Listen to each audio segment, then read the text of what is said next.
फातिमा की रानी माँ, प्रभु यीशु की माँ, आसरा तू ही है माँ।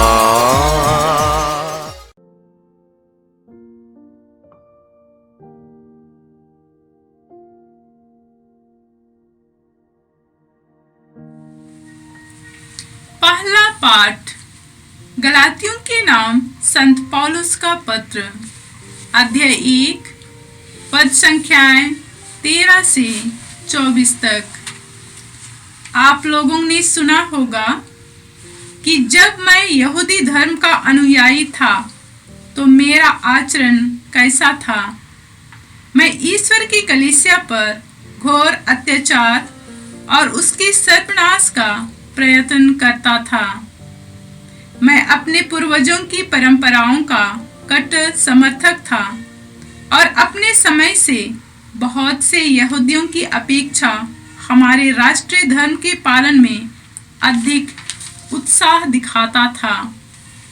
किंतु ईश्वर ने मुझे माता के गर्भ से ही अलग कर लिया और अपने अनुग्रह से बुलाया था।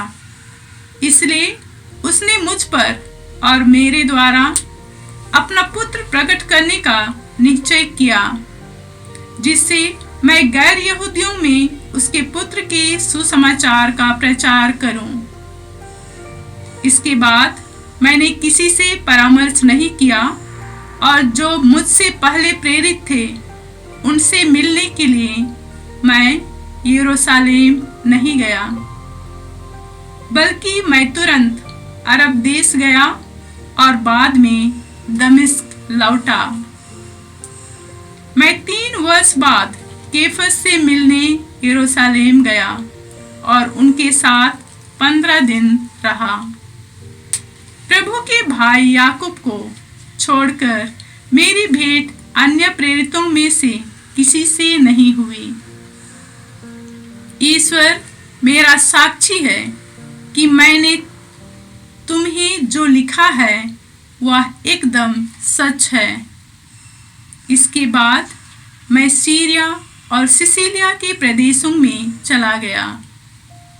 उस समय यहूदिया की मसीही कलीसियाएं मुझे व्यक्तिगत रूप से नहीं जानती थीं। उन्होंने इतना ही सुना था कि जो व्यक्ति हम पर अत्याचार करता था वह अब उस विश्वास का प्रचार कर रहा है जिसका सर्वनाश करने का प्रयत्न करता था, और वे मेरे कारण ईश्वर की स्तुति करती थीं। यह प्रभु की वाणी है। ईश्वर को धन्यवाद। भजन अनुवाक्य। हे प्रभु, तू मुझे अनंत जीवन के मार्ग पर ले चलने की कृपा कर। हे प्रभु, तू मुझे अनंत जीवन के मार्ग पर ले चलने की कृपा कर। हे प्रभु, तू मेरी थाह लेता है और मुझे जानता है। मैं चाहे लेटूं या बैठ जाऊं, तू जानता है। तू दूर रहते हुए भी मेरे विचार भांप लेता है। मैं चाहे चलूं या लेट जाऊं, तू देखता है। मैं जो भी हूं, तू सब जानता है। अनुवाक्य। हे प्रभु, तू मुझे अनंत जीवन के मार्ग पर ले चलने की कृपा कर। हे प्रभु, तू मुझे अनंत जीवन के मार्ग पर ले चलने की कृपा कर। तूने मेरे शरीर की सृष्टि की है। तूने मेरी माता के गर्भ में मुझे गढ़ा है। मैं तेरा धन्यवाद करता हूँ। मेरा निर्माण अपूर्व है। तेरे समस्त कार्य अपूर्व हैं। अनुवाक्य। हे प्रभु, तू मुझे अनंत जीवन के मार्ग पर ले चलने की कृपा कर। हे प्रभु, तू मुझे अनंत जीवन के मार्ग पर ले चलने की कृपा कर। तू मुझे भली भांति जानता है। तूने मेरी हड्डियों को बढ़ते देखा है। जब मैं अदृश्य में बन रहा था, जब मैं गर्भ के अंधकार में गढ़ा जा रहा था। अनुवाक्य। हे प्रभु, तू मुझे अनंत जीवन के मार्ग पर ले चलने की कृपा कर। हे प्रभु, तू मुझे अनंत जीवन के मार्ग पर ले चलने की कृपा कर। जय घोष। हालेलुया। धन्य है वे जो ईश्वर का वचन सुनते और उसका पालन करते हैं। हालेलुया। प्रभु आप लोगों के साथ हो और आपके साथ भी। संत लूकस के अनुसार पवित्र सुसमाचार, प्रभु की जय। अध्याय 10 पद संख्याएं 38 से 42 तक।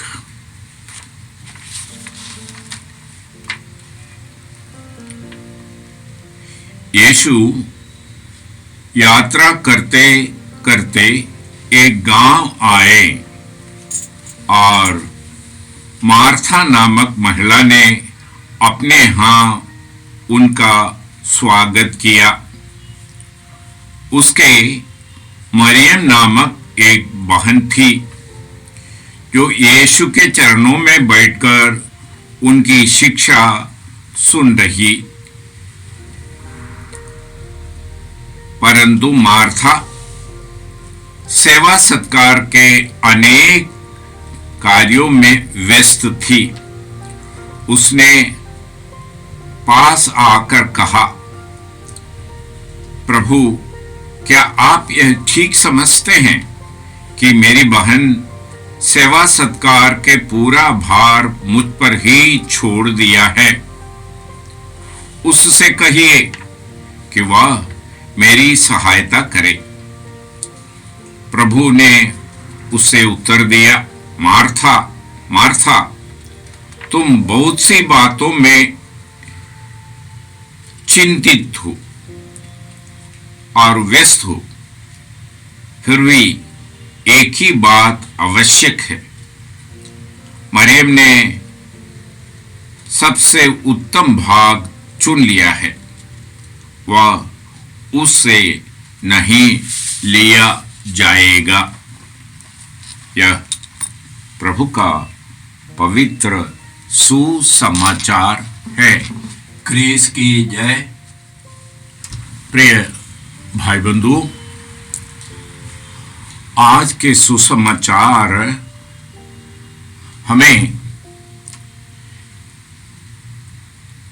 ईश्वर के अनुकरण करने के एक विशेष पहलू पर मनन चिंतन करने के लिए बाध्य करते हैं। यीशु यह गांव आए जहां मार्था और मरियम और उनके भाई लाजरुस रहते थे, और मार्था ने यीशु को उनके यहाँ स्वागत की और उनकी सेवा सत्कार के बहुत सारे काम में व्यस्त होकर व्यतीत होकर वह उनकी सेवा के कार्यों में लगी रही। परंतु उसकी बहन मरियम यीशु के पास बैठकर उनकी शिक्षा सुन रही थी, और मार्था आकर यीशु से कहते हैं, प्रभु, क्या आप यह ठीक समझते हैं कि सेवा सत्कार के सारे कार्य, उसका भार मेरी बहन मरियम ने मुझ पर छोड़ दी? आप उनसे कहिए कि आकर मेरी मदद करें। हमारी जीवन में हम इसी तरह से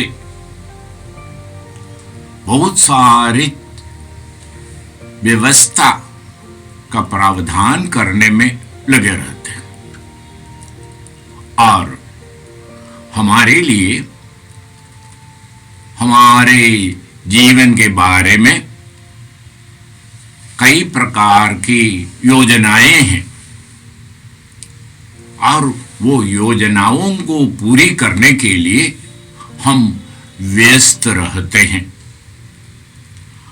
और हम प्रबंध करने में लगे रहते हैं बहुत सारी चीजें।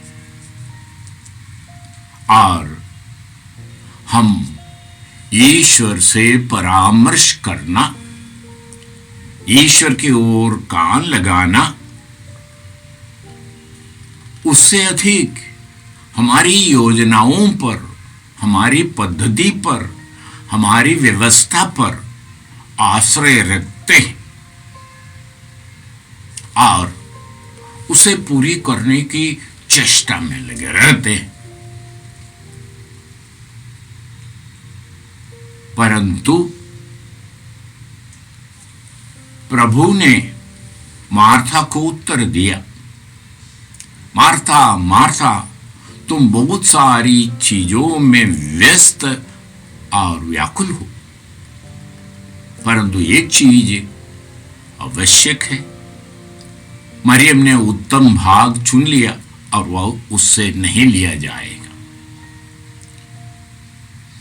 हमारे जीवन यात्रा में हम व्यस्त हैं, हमारे जीवन को सरियाने में, संभालने में और उसकी दिशा देने में हम व्यस्त रहते हैं।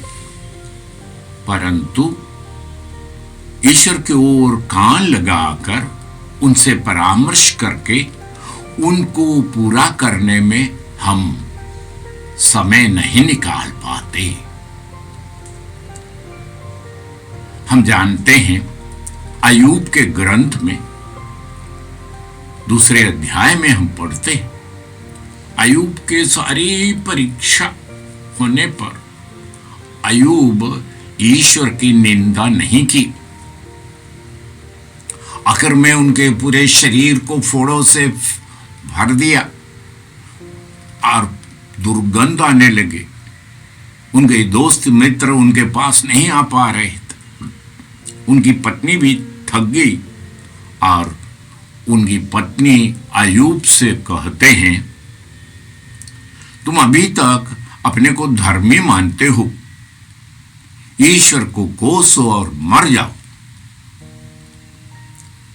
तब हमारे लिए एक बहुत ही अर्थ रखने वाली बात अय्यूब कहते हैं। अय्यूब अपनी पत्नी से कहते हैं कि तुम मूर्ख स्त्री के समान बकती हो, अनादि अनंत को जानने वाले अल्फा और ओमेगा ईश्वर के हाथों से तुम अच्छी चीजें आराम से पाती हो और आनंद मनाती हो, परंतु इस ईश्वर के हाथों से आए दुख को क्यों नहीं स्वीकार करते। ईश्वर, अनादि अनंत को जानने वाला ईश्वर जानते हैं कि मेरे जीवन में किस चीज की आवश्यकता है, वह उसे मुझे देते हैं, तो मैं उसे स्वीकार करूं या ना करूं। हम लोग भी बहुतों बार ईश्वर को परामर्श देने लग जाते हैं, ईश्वर आपको ऐसा करना चाहिए था। आज जिस तरह मार्था यीशु को सलाह देती है कि आपको मेरी बहन को कहना चाहिए कि वह मेरी मदद करे, हम भी कहने लगते हैं ईश्वर से, सलाह देने लगते हैं ईश्वर को, आपको ऐसे ऐसे ऐसे ऐसे करना चाहिए। हम अपनी योजनाएं, अपनी पद्धतियां, अपनी बातों को पूरी करने के लिए ईश्वर को सलाह देने लगती है। परंतु आज प्रभु हमसे कहते हैं, एक चीज की जरूरत है, तुम्हारी पद्धतियां, तुम्हारी नाप, तुम्हारी नापतौल, तुम्हारी हर तरह की बातें मेरे सामने खाली करके तुम मेरे चरणों में बैठकर मेरी ओर कान लगाओ, मुझसे परामर्श करो, पवित्र आत्मा के दानों में से एक है परामर्श, ईश्वर से परामर्श लेना। हम प्रेरितों के कार्यकलाप में पढ़ते हैं, तारसुस के साउल विश्वासियों पर अत्याचार करते दमिश्क गए और दमिश्क के रास्ते में चकाचौंध रोशनी से वह अंधे हो जाते हैं और उनको आवाज सुनाई पड़ती, आप दमिश्क जाइए, वहां आपको बताया जाएगा। और ईश्वर अननियास नामक प्रभु के शिष्य को प्रेरित कहते हैं कि आप साउल पर हाथ रख करके प्रार्थना कीजिए। और अननियास मार्था के समान यीशु से पूछ बैठते हैं, आप नहीं जानते ये व्यक्ति बहुत खतरनाक है, हमारे शिष्यों को, आपके शिष्यों को पकड़ पकड़ कर बंदी गृह में डाल रहे हैं और आप कहते हैं उस पर हाथ रखकर प्रार्थना करने के लिए। तो प्रभु अननियास को उत्तर देते हैं, तुम नहीं जानते, मुझको इनसे बहुत कार्य कराना है। गैर यहूदियों के बीच में सुसमाचार के प्रचार का नींव रखने के लिए ईश्वर ये साउल को चुना था, परंतु अननियास समझ नहीं पा रहे थे। अननियास के प्रबंध में, अननियास के योजना में ये होना ये बहुत खतरनाक कदम थी। इसलिए ईश्वर से कहते हैं, ये आप क्या कर रहे हैं, क्या कर रहे हैं। इसी भांति हम पाते हैं, प्रेरित चरित्र में पाते हैं कि पेतरुस प्रार्थना कर रहे हैं और प्रार्थना करते हुए पेतरुस दिव्य दर्शन में देखते हैं एक चादर आसमान से उनके सामने उतर रहे हैं और उसमें हर प्रकार की चौपाई जानवर थे जो यहूदी धर्म के अनुसार निषिद्ध थे या मना था, अशुद्ध माने जाते थे। और पेतरुस एक आवाज सुनते हैं, उठो, उसे मारो और खाओ। और पेतरुस उत्तर देते हैं, प्रभु मैं जन्म से कभी ये अशुद्ध जानवरों का मांस नहीं खाए हैं, इसे खाना मना है। अर्थात ईश्वर की वाणी सुनाई पड़ते,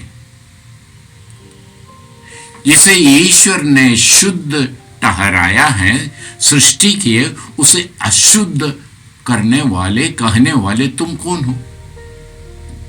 और तब कुरनेलियस के घर से आए हुए सैनिक पेतरुस को बुलाते हैं और पेतरुस कुरनेलियस के घर पहुंचते हैं और यहूदी लोग जिन्हें अशुद्ध अपवित्र मानते हैं उनके घर में प्रवेश कर पेतरुस सुसमाचार की शिक्षा देते हैं और पवित्र आत्मा उधर उपस्थित सारे परिवार और मित्र बड़ी सी भीड़ पर उतर आते हैं और वे विश्वास को ग्रहण करते हैं।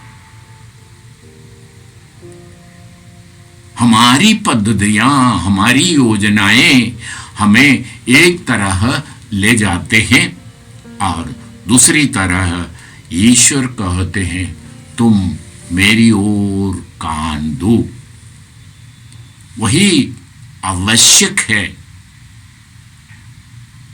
हमसे आज के ये पाठ मार्था और मरियम की तुलना करते हुए पाठ हमें सिखाते हैं कि हम अपनी प्रबंध, अपनी योजनाएं, अपनी व्यवस्था, अपनी मन की बातों को एक किनारा करके ईश्वर की ओर आंखें लगा करके, ईश्वर की ओर दृष्टि रखते हुए ईश्वर की बातों को सुनने की कोशिश करें। यह एक गुत्थी है। ईश्वर की गुत्थी को समझने के लिए हमें उनके चरणों में समर्पित होकर हमें कार्य करनी चाहिए। और गत्समनी बारी में प्रभु यीशु अपने जीवन की सबसे बड़ी परीक्षा से गुजरते समय पिता से कहते, मेरी इच्छा नहीं तेरी इच्छा पूरी हो। ये मेरी इच्छा नहीं तेरी इच्छा पूरी हो बताने के लिए अपनी प्रबंध, अपनी योजनाएं, सब कुछ एक किनारा करना पड़ता है। तब जाकर के ईश्वर की योजना क्रूस मरण के द्वारा मानव जाति की मुक्ति पूरी होती है। आज की ये पाठ हमको अपने सोच विचार को प्रभु के सामने समर्पित करते हुए, उसे खाली करते हुए, ईश्वर की ओर ध्यान लगाकर हमारी अपनी योजनाएं, अपने प्रबंध को हटा करके ईश्वर की राहों पर चलने के लिए बुलाते। प्रिय भाई बंधु, यह हम पर एक विशेष बात प्रकट कर रहा है। अनादि अनंत काल को जानने वाले ईश्वर यिर्मयाह नबी के द्वारा हमसे जो कहते हैं, मैं तुम्हारे लिए निर्धारित अपनी योजनाएं जानता हूं, तुम्हारी अहित की नहीं, तुम्हारे लिए आशामय भविष्य की योजनाएं। तुम मुझ पर आश्रित रहो और मुझ पर भरोसा रखो। हम ये करने के लिए तैयार होनी है। वैसे हरेक को ईश्वर की योजना कभी कभी हमारी प्लान, हमारी पद्धति, हमारी योजना के अनुसार नहीं होने पर भी उनकी शिक्षा सुनने, उनकी आज्ञा को पालन करने के लिए जरूरत है। तब जाकर के हम समझ जाएंगे अनादि अनंत काल के अधिपति ईश्वर की योजना हमारे लिए क्या है। हम उसे स्वीकार करें और हम ना समझे, कोई बीमारी हो, कोई तकलीफ हो, किसी प्रकार की बात हो, वह हमारे लिए अनिष्ट की बात बनेगी। परंतु ईश्वर वो सब कुछ जानते हुए नाप तौल करके हमारे जीवन में हम जो क्रूस उठा सकते हैं उसे हमें प्रदान करते हैं। भाइयों, आज हम मरियम के साथ ईश्वर के चरणों में बैठकर कान लगाने की और हमारे जीवन में जो भी बातें आती हैं ईश्वर के हाथों से स्वीकार करने के लिए और अयूब के साथ एक कहने की वरदान मांगे। ईश्वर ने दिया है, ईश्वर ने लिया है, ईश्वर का नाम धन्य हो। ईश्वर ने दिया है, ईश्वर ने लिया है, ईश्वर का नाम धन्य हो। पिता और पुत्र और पवित्र आत्मा के नाम पर। जय यीशु क्रिस्त में प्रिय भाई और बहनों, प्रभु यीशु ने हमें आदेश दिया है संसार के कोने कोने में जाकर सारी सृष्टि को सुसमाचार सुनाओ। सुसमाचार सुनने के लिए और सुनाने के लिए एक अच्छा मौका है। आप कृपया इस चैनल का सब्सक्राइब करें, लाइक करें, शेयर करें, बेल आइकन दबाएं ताकि यहाँ की नई वीडियोस की सूचना आपको मिलती रहेगी। साथ साथ आप दूसरों को भी प्रेरणा दें इसका सब्सक्राइब करने के लिए। याद रखें, कल के मिसा के दैनिक पाठ और उस पर टिप्पणियाँ आज ही दोपहर के बाद हम लोग अपलोड करते हैं। कृपया आज ही उसको सुनकर कल की तैयारी करें। प्रभु यीशु आपको और आपके परिवार को 100 गुनी आशीष देंगे। जय यीशु।